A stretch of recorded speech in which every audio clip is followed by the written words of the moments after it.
Hello guys, welcome back to our channel. We are so excited to have you again. One of the Igbo's most foremost billionaire, Prince Otto Eze, says for the Igbos to realize their dream of producing the Nigerian president, they must make up their mind to work with these particular set of people. And he also made Nigerians to know why he has decided to visit President Muhammadu Buhari with the Anambra monarch. You will hear the reason. But before we continue, please, if you've not subscribed to our channel, kindly hit the red subscribe button and also the bell icon so that you can get notification anytime we publish videos on YouTube. Prince Otto Eze, who is an Igbo billionaire, had opened up on what the Igbos must do to get to where they want to get to in terms of the number one seat in Nigeria. And according to him, he made them to understand that the Northerners really love the Igbos.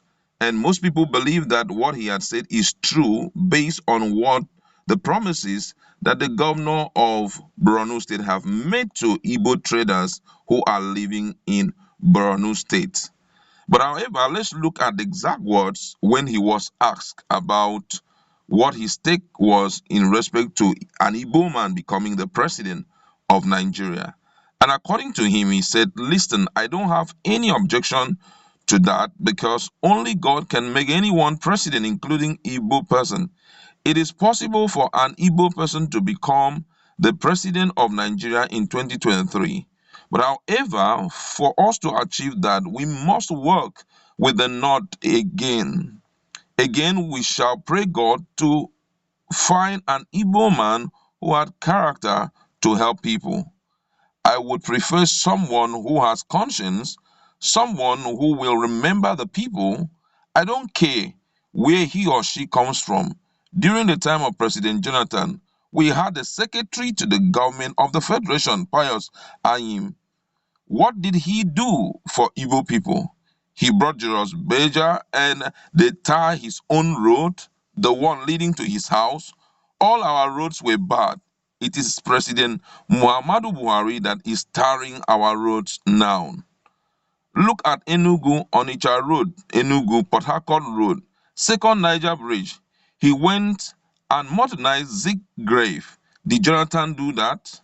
These Southeast governors, does any of them ask whether you eat or not? Let me repeat that again. He said, these Southeast governors, does any of them ask whether you eat or not? For example, in Anambra State, Dunukofia local government area makes about 150 million naira every month. Has Governor Obianu built anything in Dunukofia? Has he brought any industry to Anambra? Tell me, your children, where are they going to go tomorrow? Go to Yoruba land in Ogun, you will see industries. Go to Rivers, you will see industries. I started politics when I was very young. My father was a member of the Eastern House of Chiefs during the time of Nnamdi Azikiwe and the then Premier Okpara. I used to open doors for politicians whenever they come around, and my father never opposed any leader, be he Yoruba or Hausa. It is not in our blood. We prefer to live in peace with everybody. So, for the Igbos to be president, they must love themselves and work with other region. We must learn from Nnamdi Azikiwe. Zik was a wise man. During his time, he built bridges with the north through the Sadwana of Sokoto and Tafewa Balewa. It is important that we emulate Zik at this point in time in our lives as a people. The seed of discord between the North and the Igbo should be broken totally so that both regions can enjoy a harmonious relationship for the benefit of all. And then he went further to open up on why he wants to take a bold step by carrying the monarchs of Anambra State to visit the president. And he opened up to tell Nigerians the purpose of the visit. He said, yes, according to what he said, yes, the Anambra State Council of Traditional Rulers held a meeting with me. The purpose of the meeting was to appraise the achievement of President Buhari in the Southeast and to reach a resolution for a thank you visit to the president. You see, all he's doing for us. Do you see the Onitsha Enugu road? It is the best in Africa. What about Onitsha Enugu road, Enugu, Port Harcourt road, Enugu, Second Niger Bridge, and many others? Buhari built and decorated the Zik Museum. Only a northerner can do that. So basically, we are visiting the president to thank him for the numerous developmental projects, both completed and ongoing in the southeast, and to appeal to him to complete ongoing projects. We will also use the visit to beg him to dredge River Niger to allow sheep bake at the river to help our people who are largely importers. And he also went further to share his opinion when he was asked if he's taking Wino Obiano to court. And according to him, he said that to compel him to pay, that the reason why he wants to take Obiano to court is because he wants him to pay traditional rulers their outstanding statutory entitlement, which were approved by the late General Sani Abacha. The late head of state allocated 5% for traditional rulers. The North has been implementing their own up till date. Northern governors are paying their traditional rulers. Western governors are paying theirs, but Southeast governors, except that of Enugu, are not paying. Why? So I am taking Obiano to court unless he pays the outstanding money. O traditional ruler, start doing something for the people and stop wasting state resources on projects that have no economic impact on the lives of the people, like the airport he is building. Hmm. He went further to say that Obiano is spending 3 million to build airport at Aguleri, while the people of Aguleri don't have good roads. Enugu, where there is an airport to Anambra, is about 20 minutes drive. Then you have Asaba airport close by. So do we really need any airport? Why not use the money to build industries and other critical infrastructure? Provide something for your people, your own children. Very soon we shall die. Your children, where are they going to engage them? Which industry did they build? They didn't buy any or build any, not even one that is producing toilet tissue. That is the problem. Wow. And I had to take time to read that so that you really understand his grievances, because most of the time when elderly people like this talk, it's good enough for us to give hearing to it. The issue of presidency, I know that so many Igbos say they are not interested in it.